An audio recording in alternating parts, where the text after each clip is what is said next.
Les hurlements, la procession macabre, sang innocent vacillant à quelques pas de moi, couvert de sang, ces images interdites sont demeurées dans ma mémoire d'une impitoyable netteté. Aucun bonheur, aucun désastre de la vie, pas un voyage au plus loin de mon pays ne m'aura affranchi de cette tragédie. Dans votre roman, à un moment, vous mettez dans les propos de François, du grand-père, un vocabulaire spirituel.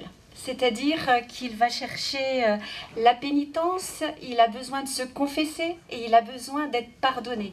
C'est-à-dire qu'il y a tous, pour lui, il en est là. Hein. On est sur ce registre-là et ce dialogue-là aussi, qui est difficile à comprendre pour le jeune.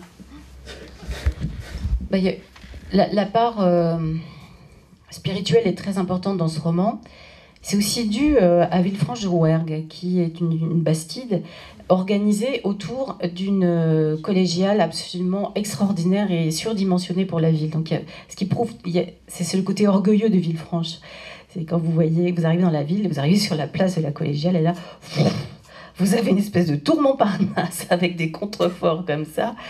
C'est la maison de Dieu. Donc, quand vous vivez, vous grandissez dans une ville comme ça, même si vous n'êtes pas croyant, vous êtes totalement inspiré par... Enfin, il y a une conscience spirituelle très forte, et c'est le cas de François. Je suis moi-même comme ça, c'est-à-dire que dans ma famille, il n'y avait pas vraiment...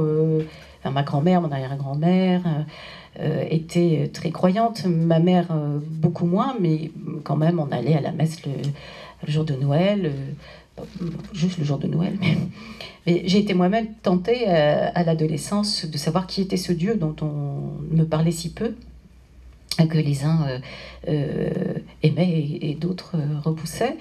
Et donc je suis allée à l'église, j'ai assisté. Puis surtout, ça m'aurait intéressé de faire mon catéchisme pour la première communion, parce que je voyais mes copines repartir avec des cadeaux faramineux. Et quand on a son anniversaire en décembre, on a un peu en manque de cadeaux toute l'année. Ceci mis à part, c'est pas dans l'église que j'ai trouvé Dieu, non. C'est dans des événements qu'on a vécus où à un moment il a fallu soit se rapprocher de lui, soit s'en éloigner. Mais ça reste toujours chez moi une question importante, oui, la religion.